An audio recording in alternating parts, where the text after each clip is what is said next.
morning session, we're going to be talking about Form 990. And today's session is if your Form 990 could talk. All right, so just give me a moment. I am going to pull up our presentation.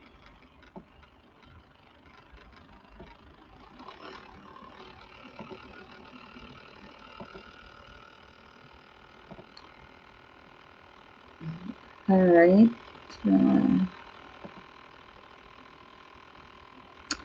Alrighty, so we're going to be talking about Form 990 and if your Form 990 could talk. Okay.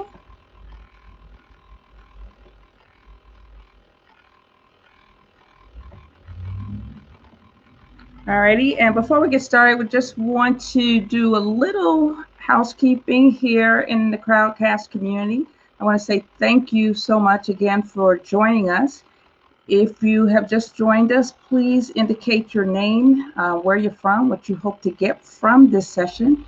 You can feel free to post any questions or comments in the chat room. You can also ask a question in the Ask a Question forum as well. And if you're watching on Facebook Live or YouTube Live or any of the other live streaming services, you can feel free to join us in Crowdcast. The link to Crowdcast is www.crowdcast.io/if-your-990-COULT-talk. Alrighty, so if you leave any comments in Facebook Live, I can't see them, but I will promise to post any responses as necessary once this is over. Alrighty, so before we get started again, I want to talk about Nonprofit Utopia. We're the ideal community for emerging nonprofits. Alrighty, and we have a very safe space in which nonprofit leaders can share information and hold conversations. And what goes on in Nonprofit Utopia stays in Nonprofit Utopia.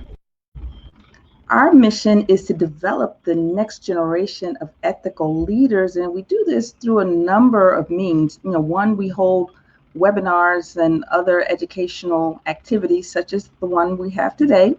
We also, when the times are good, we have meetups, and we also have an online group, and we do coaching as well as consulting. And the overarching goal of the community is to give our members the tools that they need to not only develop themselves, but to develop their organizations. And our vision is to strengthen the global nonprofit sector by providing training and development opportunities for 50,000 nonprofit leaders between now and 2033. If you want to learn more about us, you can go to nonprofitutopia.com or nonprofitutopia.mn.co. A little bit about myself. I am a specialist in community as well as organizational development. And when we talk about community development, we're talking about the physical space, and organizational development is those systems that are prevalent within our organizations. I am also the host of the Nonprofit Utopia online community and the Nonprofit Utopia podcast. And I teach courses at UIC in organizational development, as well as Roosevelt University, working with social enterprises. All right, so our topic today is, what if your Form 990 could talk, and what would it say? Will it tell a story of impact? Will it tell a story of intrigue? Or would it be somewhere in between, right? And the reason why we're talking about how your 990 can be used to tell a story is because in your absence, sometimes people, the only thing they know about you is what is found on that 990. It's a publicly available document, and whether you choose to give it to people or not, it is publicly available. And it's in our best interest to make sure that the 990 not only reflects a very accurate picture of what's going on, but it reflects us in our most positive light. And when I say us, I'm talking about us as nonprofits, right? If we run a nonprofit. All right, so we got a lot to cover, and this webinar is going to help you, one, learn how to read and interpret a Form 990. It's more to it than meets the eye. You're also going to understand how the IRS and funders utilize the information found in Form 990 and how they could make decisions based on what they see. You'll also learn how to identify red flags and how to take corrective action. And then finally, learn to leverage the relationship between financial disclosure and fundraising. And you want to utilize the financial disclosure process to actually, use that as an opportunity to do your fundraising. So you'll get about an hour or less of instruction. You'll also have an opportunity to ask questions and participate in the live chat. Again, feel free to post your questions or comments. You'll get a copy of the Form 990 and instructions. So we've got a link to those documents. And I've got another resource that I will be sharing. There's another article, a couple articles, and a checklist. Alrighty, and then you'll also be getting a webinar recording. And I want to acknowledge these additional sources of information. The primary source of information for this is the IRS, but I also used the Telling the Nonprofit Story through Form 990 by Maureen Butler. She's a CPA and PhD, as well as Brian Butler. They have a wonderful article in the Journal of Accountancy that was printed December 1st, 2016. And then I want to share another resource that's how to read the IRS Form 990, and that's based on the 2010 IRS Form 990, and the authors were Peter Swords, and other contributors were Daniel Myers, Victoria Bjorlund, and I know I butchered her name, and Jonathan Small. And they are with the Nonprofit Coordinating Committee of New York. And just so you know, I think that document is very useful, but since they wrote that particular document, the Form 990 has been updated. I believe they did an update last year, and we'll be working from knowledge gained from that article, but we'll be sharing actual screenshots from the most recent Form 990.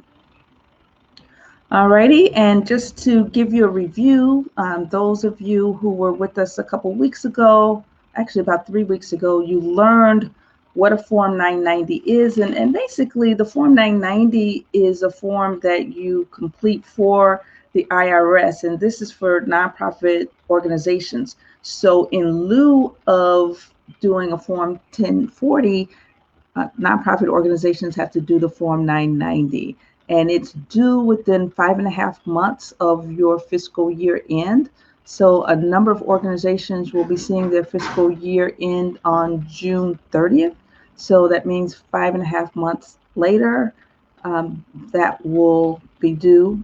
And then, if your fiscal year end is in, say, December 31st, then your 990 is due May 15th. All right. So whenever your fiscal year is over, just count 5.5 months later. And every organization has to file Form 990, and the form that you choose, the specific form of the Form 990 that you choose, is basically going to be dependent upon your budget. For the purposes of today's webinar, we're going to focus on the full Form 990, realizing that a number of organizations may choose, if they make $50,000 or less a year, they may choose to do, a simpler form. But I thought I would use the most stringent form for educational purposes. Alrighty, so basically this slide shares, who the audience is, and various people will read the Form 990 for different purposes. You've got, first of all, your donors and grantors. So these are people who give money to organizations, and their main reasons for, and these are non-financial objectives, are they want to make sure that the missions of the organization that they are considering giving money to are in alignment with their own organization's mission, goals, and programs. They also look at the information to get a sense for what the governance is like. What's the structure like? Who's on the board? Not just who's on the board, but what are some of the practices in which they engage? Are they following good practices? Right? And then they look at the Form 990 to actually assess program accomplishments and alignment with the mission. So when we talk about alignment with the mission, in this case, they're going to be looking at the mission that you describe on your Form 990, and then they're going to be looking at the activities and the finances to see if those two jive, right, or those three jive. And if you want to take this a step further, we're not going to cover it in any detail here in this webinar, but in an ideal sense, not only are you filling out Form 990, but you're also filling out forms for GuideStar, and these would be the GuideStar profiles, where you, one, give them very basic information, and then the more information you give, the higher up in their hierarchy of, I guess, badges you go. So they have a bronze badge, they've got gold, they've got silver, and they've got platinum. So depending on what level of disclosure you provide, you'll get a badge compared to that.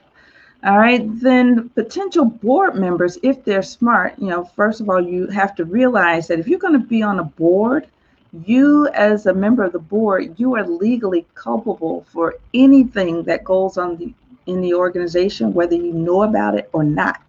So it's in your best interest to read the Form 990 if you're considering joining a board. And once you get on that board, you better make sure that you are fully aware of what's in that Form 990, because, the board, again, is responsible for whatever disclosures or any consequences of those disclosures, right?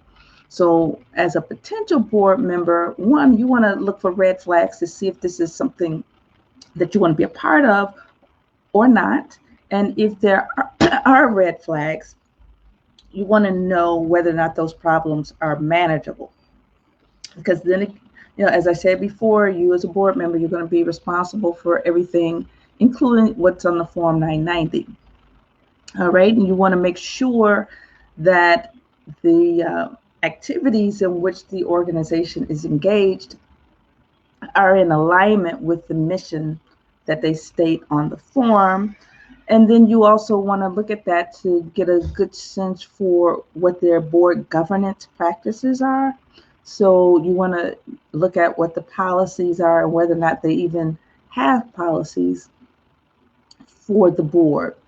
And if you are a creditor or lender, you want to look at the information to get a sense, again, for, what the governance structure is like. Because remember, if in the event that the organization can't pay loans, then the board is responsible. So you want to, as a lender, understand how they're running their affairs as a board. And, so you want to look at the board structure, you want to look at the policies as well as the compliance, because that'll also give them a sense for, whether or not they want to take a chance on lending to you. And the same thing with the vendors and service providers.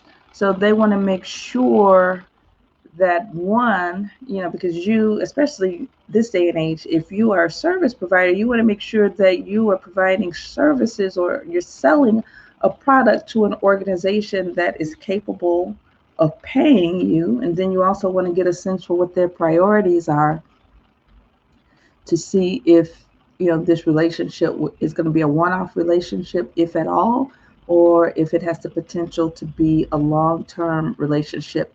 And if you don't have them as a client, you as a consultant or some other vendor who wants to sell a service, you want to get a sense for how your goods and services might fit in within the scheme of things.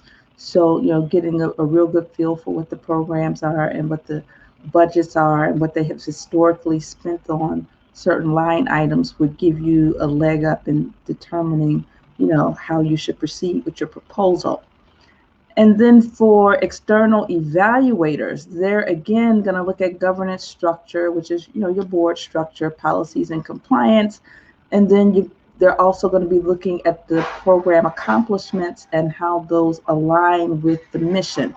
And again, that's why it's so important to do those guide star profiles, because you can only put in so much information with the Form 990, and the guide star profiles gives you an opportunity to elaborate on anything that's on Form 990, and it'll give you an opportunity to explain away some of the weaknesses or elaborate on some of your strengths and give them even more information. And all of that information will be found on the Guide Star website. Alrighty, so the way this webinar is structured, or the way the slides are structured, we're going to go through, not line by line, but we're going to go through every page of the most current Form 990. Actually, it was revised January of this year for the last year. Alrighty, so this is the top of the page, and basically this is just very general information, and then you just indicate whether or not anything has changed, whether or not this is your first return, whether or not it's your last return, or if you have an application pending. So when they say application pending, they are wondering if you are applying for tax exempt status. So remember, a couple weeks ago when we were talking about the Form 990, we indicated that even before you get your tax exempt status, you have to complete Form 990.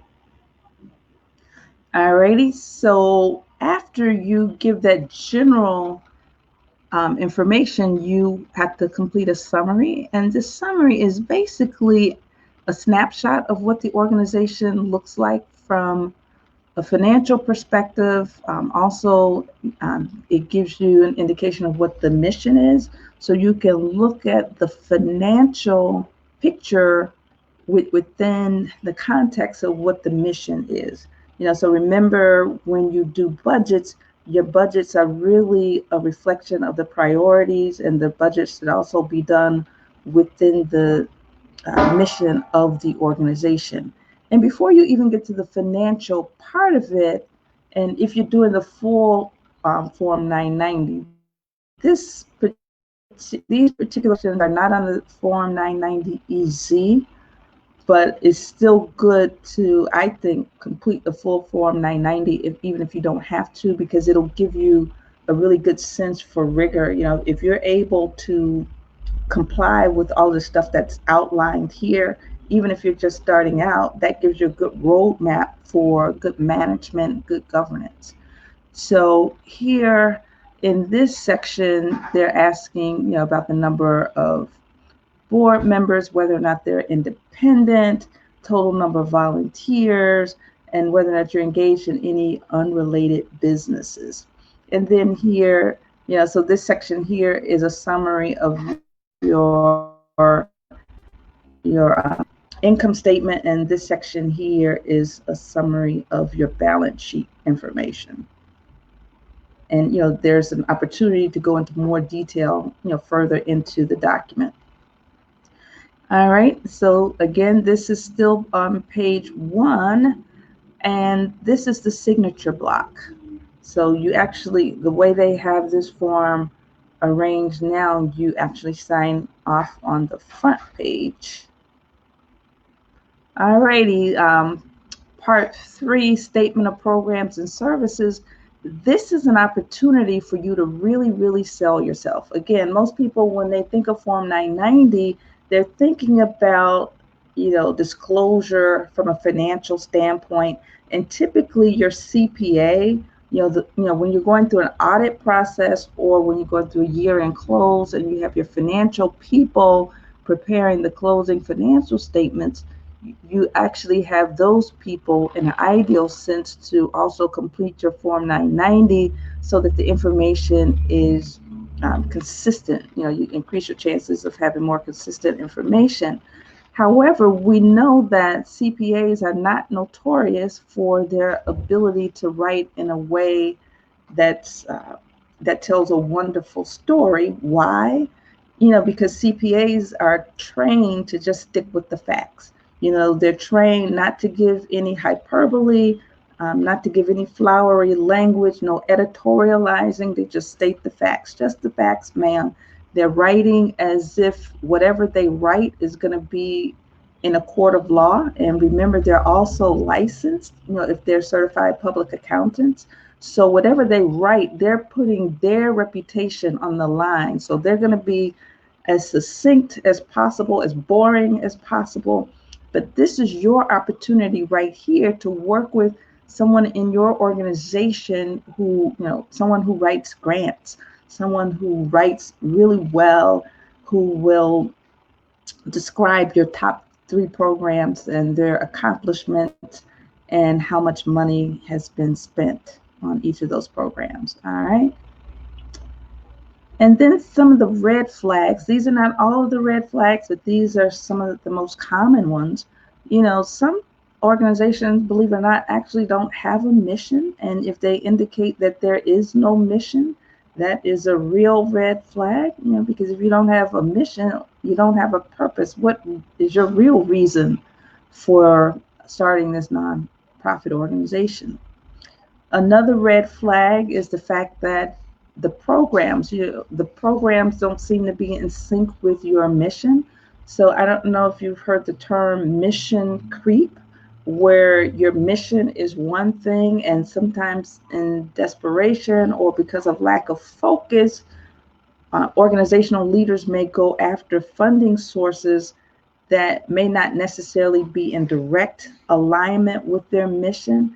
And they just go after the money just because it's there. And then if you do this enough times, it's going to be a disconnect between who you are as an organization or who you say you are and your funding sources, right? So anyone who reads your 990s and they really care about the mission, they might also look and see whether or not your programs are in sync with your mission. And then also they will get a sense for how much money is spent on your programs relative to everything else. Alrighty, and then Schedule 4, this is basically a checklist to help you and help the IRS to determine what forms, what schedule, what attachments you actually have to complete. And then Part 5 is statements regarding other IRS filings and tax compliance. So this is a way that, if for whatever reason the IRS has a reason to flag your Form 990 for an audit or just questions, they will have this information as to, what other government agencies have you filed with, and they can cross-reference the information that you put on your Form 990 with the information that you have reported to other agencies. And in the best of all worlds, the information is going to be consistent. If for whatever reason what you tell the IRS is somewhat different from what you tell another agency, that's going to be a red flag. If for whatever reason you tell the IRS something on your Form 941, for payroll, right? You give them information on your W-2s and all of that 941 information as it relates to payroll, and somehow there's a discrepancy between what's in 941 and related documents and what's in your IRS Form 990, that's going to be a red flag, and you will hear from the IRS. Part 6 relates to your board governance. And not only are they looking at the management, but they're looking at the structure. So there are a number of questions that are designed to get a sense for what your day-to-day practice is. And then again, if you're a smaller organization just starting out, even though you're not obligated to fill out the Form 990, I think it'll be good practice to help you put things in place, put systems in place now rather than later after you grow. So a number of things can be gleaned from reading Part 1, Section A. First of all, you get a sense for things like the level of independence amongst the board members. And when we talk about independent board members, we're talking about board members who don't have a financial stake. They're not financially engaged with the organization. So you can get a sense for whether or not they're independent, whether or not there are any family relationships amongst the board members, whether or not they're outside parties, potentially, not always undue, but potentially undue influence in the organization. For example, and this is my opinion, in the city of Chicago, our Board of Education has a board of directors. Now, legally, a board of directors is responsible for the governance for the Board of Education, but those directors are all appointed by the mayor. So there are times, in my opinion, that they tend to care more about what the mayor thinks. And this is any mayor. This is not any one in particular. They tend to care more about what the mayor thinks rather than being a deliberate and independent body. And in the past, some of the decisions that have been made have not necessarily, in my opinion, been made in the best interest of that body, but in the best interest of political expediency. So that's an example, but there are some nonprofit organizations who are controlled in very much the same way. They have independent bodies, but there are outside influences that are pulling the strings, to the people who actually have the legal ability to influence the decisions, right? So you can kind of get a sense for some of that stuff reading between the lines and some of the, looking at some of the data that's disclosed. All right. You can also get a sense for whether or not the board has changed its bylaws and whether or not the board has kept minutes within the past year. And you should also remember that board minutes are legally binding as well as bylaws. Alrighty, and section B focuses on policy. So you'll see policies like conflict of interest policies, document destruction policies. So when you read that, and just based on the information that people check off, the reader can get a sense for whether or not the board has policies and practices in place that, one, conform to what we call best practices, but they'll focus on conflicts of interest. Do you in fact have a recent conflict of interest policy? Whether or not the board gets a chance to review Form 990, whether or not there's a policy for whistleblowers, whether or not there are policy and procedures for determining CEO compensation, and whether or not the board members actually weigh in on that decision. So again, just because you don't have a more mature organization doesn't mean that you can't fill out Form 990. And in fact, I would encourage you to, because it gives you a sense for all of the things that you need to have in place. And some of these questions are not going to be found on Form 990 EZ. Alrighty, so Section C, disclosure, this basically lets the reader know how, in fact, an organization is disclosing their Form 1023.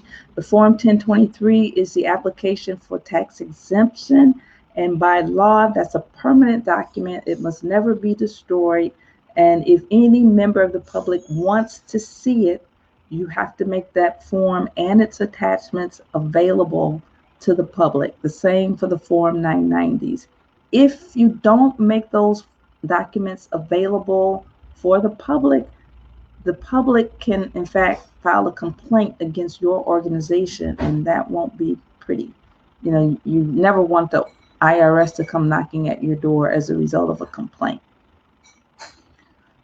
So what can we learn from Section C? You know, you can get a sense for whether or not the board has policies in place to actually let people view those documents. You know, I've worked with a number of organizations, not directly, not as a consultant, but I've had experiences where organizations, you know, even upon request, refused to give me Form 990. If I wanted to, I could have reported them to the IRS, and the IRS could have conducted an investigation as to why they didn't provide Form 990. And the reason why this is necessary to make public is when you get tax exemption from the federal government, in exchange for that tax exempt status, you then give up your rights to a lot of privacy. You know, I'm not saying that you need to disclose things like personnel records, but you have to disclose a whole lot more information than other, you know, for-profit organizations of similar size. All right, so the next section is Part 5, Section A, and this gives you a sense for, you know, what the compensation for officers, directors, and key employees, highest compensated employees, and independent contractors. So for all of those people making over $100,000, you have to list them. You have to indicate what their role is and what their compensation was. And then you also have to indicate whether or not the money all comes from your particular organization, or are you affiliated with organizations, and say part of the money came from your organization and part of it may have come from your parent organization or your sister organization or whatever. So all of that has to be disclosed. And this is really, really important information. And I don't know if you guys remember, a few years back, UNO had a serious issue. And for those of you who are not in Chicago, and for those of you who are in Chicago and not familiar, UNO owned, well, not owned, they're nonprofit, but they controlled a series of charter schools. And in addition to, so they had one arm that controlled the charter schools, and then they had another arm that controlled their community organizing and development activities. And the members of the board, you know, from both of those organizations, you had similar members. You also had funds that are paying the salary of the CEO coming from both those organizations. So it really got to be an interesting mess. And those disclosures eventually disclosed that they were not disclosing everything that they should have disclosed, if that makes sense. You know, because they were reporting information, you know, on one organizational affiliate's documents and another affiliated organization's document, but someone pulled everything together and could see a pattern where things were omitted, and it really blew up in their faces when they wanted to do a bond issue for school. So that's why it's really, really important to understand how these documents work, how they can be perceived, and things that you probably should not be doing, right? And So what can we learn from Section A? Again, you can get a sense for whether or not anybody, any key employee, any key person affiliated with the organization, including a board member, is receiving over $100,000 a year. You can also get a sense for how much time they spent earning that money, if they earned any money. And the new form has been amended so that it applies not only to current board members, but to former board members. And I guess this avoids, or it exposes, what could be those situations where people rotate on and off the board. They may be on a board, get a get a contract, then they rotate off the board, and they could say it's no longer a conflict of interest because they're no longer on the board. But what this new form does is it exposes all of those potential conflicts, and at the very least, some very cozy relationships that will cause one to wonder. Alrighty, so section B, independent contractors. So this is a section that basically indicates who your highest paid contractors are, and this is for those contractors that get more than $100,000 a year. So you as a consultant who might be trying to get funding, try to get a project with the organization, this is helpful to you to get a sense for where they're spending their contract dollars on. It may not be so helpful if most of their contracts are under $100,000, because at that point they don't have to disclose. And you care about this stuff as a funder because you want to get a sense for, and you care about it as a member of the IRS too, because there are instances where people can actually abuse independent contractors. They're really using them as employees, but they might list them as independent contractors to skirt paying payroll taxes. So if you look at different sections of Form 990, you can start looking at different patterns and cross-referencing. But most people don't go that deeply. But if you're a funder, you would want to get a sense for, how much of their capacity is going to go away once the contract is done. In an ideal sense, you want to see more employees who are on payroll, who have a vested interest in what goes on with the organization from in the long term, versus a contractor who all they care about is getting paid for that contract horizon. So if you have too many contractors or more contractors than employees, that's a red flag, and you really want to know why that's happening.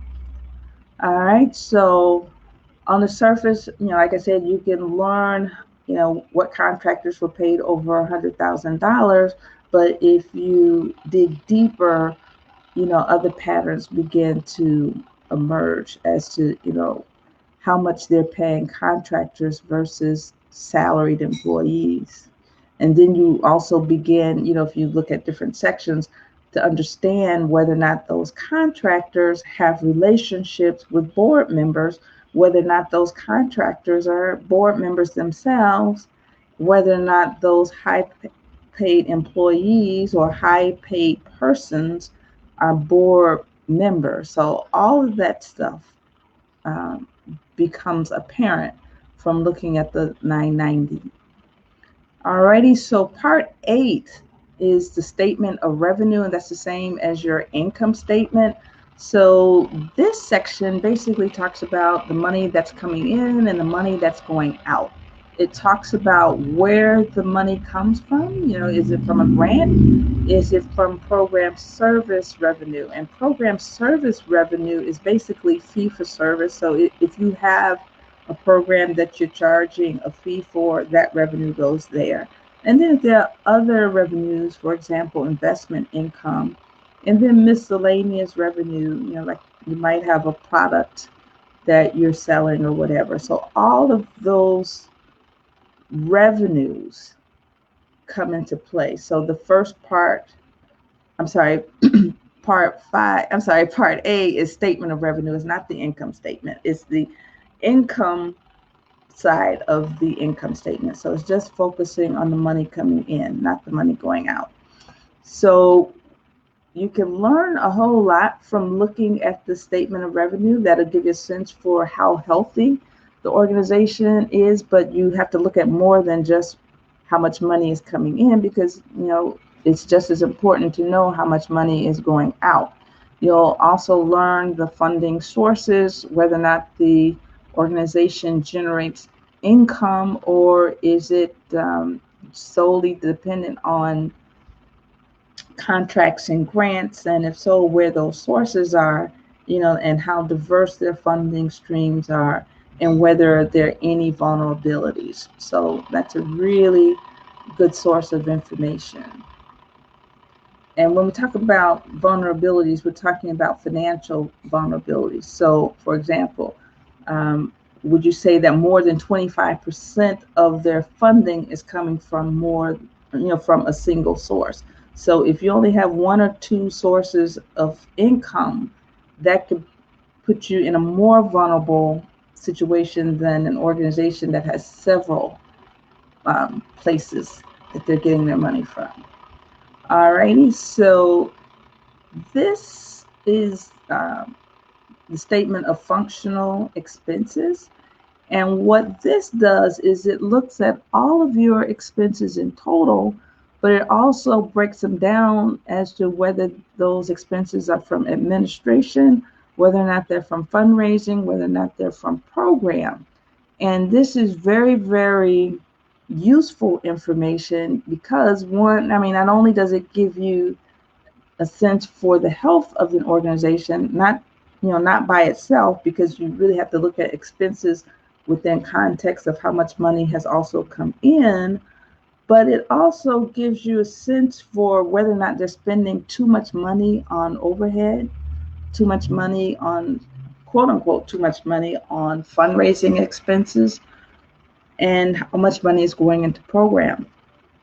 General rule of thumb, you want to spend 85%, at least 85% of your funding on program costs, 10% on 10% on administrative costs, and at least 5% on fundraising, such that 85% and even as low as 75% goes to program. All right. But if you get any lower than that, then that could be cause for a red flag. All right, so the next part is part 10. That's the balance sheet. And basically a balance sheet gives you a snapshot of the financial health on any given day.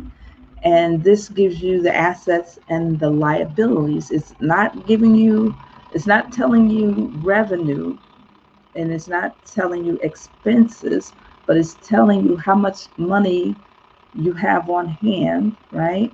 How much money you anticipate, how much money you anticipate spending in the near term, how much money you anticipate spending on the long term, right? And together your balance sheet and your income statement give you a better financial picture. All right, so specifically the balance sheet shows assets, liabilities, and net assets. And again, assets are those things that can generate income at some point. Liabilities are those things that are going to cost you money or reduce the money or the assets that you have at some point. And the difference between the two, so assets minus liabilities, is your net assets. Alrighty, so what can you learn from part 10? Again, that's part of the picture that can help you understand the financial health of the organization. And it also, which is pretty critical, it gives you a sense for the liquidity of the assets. And when we talk about liquidity, we're talking about how long it takes to generate cash from the assets that you have. So, you have short-term assets, which would be cash and cash equivalents. and that kind of thing. And then you'll have long-term assets, which could be the building and other permanent property. So the capital stuff usually takes longer to turn into cash. So if you are an organization that's property rich, property rich and cash poor, that might be a cause of concern because it might be difficult for you to meet your short-term obligations. And guess what? Your short-term obligations are what you need to run your day-to-day operations. All right, you get a sense from looking at the balance sheet how much cash is on hand, and knowing how much cash is on hand and what the liabilities are gives you a sense for, too, how long this organization can go on without getting any more cash. And then you'll get a sense for the assets and the liabilities and the net assets. And then part 11, this section is basically just a reconciliation between the balance sheet and the income and revenue. So your income statement and your balance sheet is looking at the relationship between the two. So ideally, you should be able to start off with your income statement, and then if you fill out the information that they're asking you, by the time you get to the end of this process, it should equal to your net assets. And if it does not, then you know that you have a problem. Alrighty, so again, this is another piece of the puzzle to let you know the financial health of the organization, as well as the relationship between the income statement and the balance sheet. And then this section, financial statements and reporting, this gives you a sense for, or gives the reader a sense for, what kind of, what basis are you using for your accounting. It'll also let the reader know who prepared the Form 990, whether it was a person who is a CPA, whether or not the person is an auditor, whether or not the person is internal, and whether or not those statements that they're pulling the information from are in fact audited. And why do you care about that? One, it helps you understand the context within which the organization developed their financials. Some organizations find it more advantageous to use a cash method, and that's really a very conservative way to keep accounting. And it's similar to, I guess the closest thing I would compare it to would be how you would manage your checkbook. That's a cash basis, and you can get a really good feel for how much money is in the bank immediately if you do a bank reconciliation and look at your checkbook. The cash accrual method is not quite as simple, but it's considered to be more accurate, because you're looking at when those expenses are expected to occur. You match the expenses and the revenues with the time in which they're supposedly used. But the problem with it is it's not always a good indicator of how much cash you have in the bank. However, it is considered generally accepted accounting principles. So you, the reader, when you read that and you understand, cash basis versus accrual, it gives you a sense for, again, the context within which the document was created. Alrighty. And then this next schedule, to the best of my knowledge, this is something new. I've never heard of Schedule L before. And Schedule L is a way to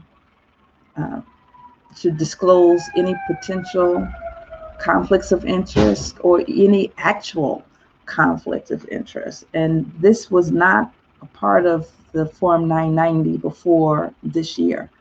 All right. They typically ask general questions like this and put them in the body of the 990. in times past. All right. So the first part is the excess benefit transaction. And the excess benefit transaction section, it requires the disclosure of excess benefit transaction between disqualified persons in the organization and any taxes that may have been paid. So disqualified people are people who are very close to the organization, who have significant influence in the day-to-day operations, significant influence in the way it's governed. So it could be employees, it could be people who are on the board, anybody, it could be a founder, even if they're not someone who's on the board or a employee. If you can influence decisions, in a major way, then your name should be disclosed on this form if in fact you are in a transaction in which one, the organization probably doesn't benefit as much as the person on the other side of the transaction. And two, for example, if you are a part-time employee or even a full-time employee and you enter into a transaction such that whatever you're paid plus whatever financial benefit from that transaction puts you in a category of being one of the highest paid employees, then you should be on this list. That would be considered an excess benefit transaction. So if there are any questions or comments, I know this gets very hairy. I'm not an accountant, but I will share whatever information that I know. And if it's something I can't answer, I know a couple folks who can help, who are CPAs. All right. So again, they want to know who is getting the excess benefits. In the middle of the form, they also want to know who got loans and what the terms of those loans are. So for example, if you're a board member and you got a loan, and if that loan is putting you in a position where you're one of the higher paid employees, or in terms of compensation, not necessarily salary, then your name needs to be on this list. I'm familiar with the situation where an organization that engages in economic development, they only have 3 members on the board. 2 of the 3 members of that board are getting salaries. One of them is getting loans. And, that's just a very sticky situation, right?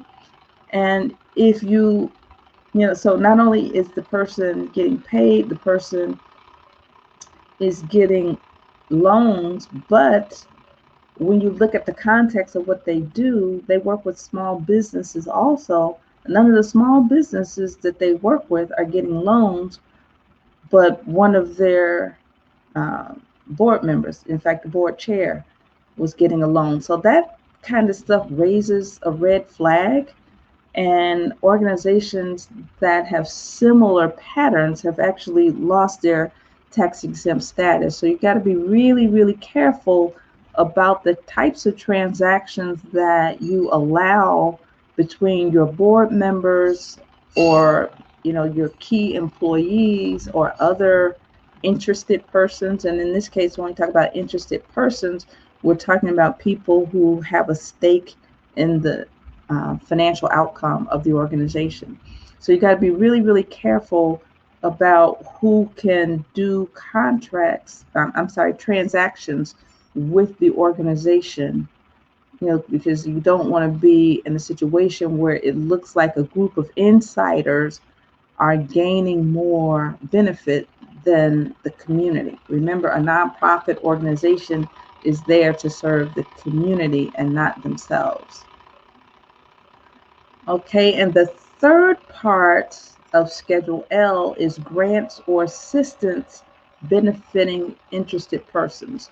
So this would be for those organizations that might get a grant from a foundation and then they re-grant it. They make a smaller grant to another organization. if you have a board member that is getting one of those grants, then that needs to be disclosed, because that's a potential conflict of interest. And in fact, it's looked upon as self-dealing. Again, the board and other interested parties should not be getting enriched as a result of this nonprofit. Alrighty, so in summary, what can we learn from Schedule L? We can learn about potential conflicts of interest. We can learn about the extent to which there is self-dealing among members. And then we could also learn about potential for board members to gain at the expense of the organization, all of which is not healthy. So I see that the IRS was more diligent in getting more information about potential conflicts than less. Alrighty, so my question to you is, if your 990 could talk and you weren't around, then what would your 990 say? Alrighty, so at this point, I'm going to open it up for questions. If you have any questions or comments, please share. If you're watching from a live stream on Facebook or YouTube or even Twitter, please post a comment or question, and I will be sure to look at it and respond. Alrighty. It doesn't seem as though there are any questions. So if you're a member of Nonprofit Utopia and you have some questions you want to talk about in the forum, please feel free to post them in our forum. We're at nonprofitutopia.mn.co. And if you want to email me questions, you can send them to me at ValerieFLeonard@nonprofitutopia.com. And if you're interested in joining us as a member, you can join us at nonprofitutopia.mn.co. You can follow us on Twitter at nonprofitutopia, and you can find us on Facebook. Again, I want to say thank you so much for joining us, and I look forward to talking to you next week. Take care. Bye-bye.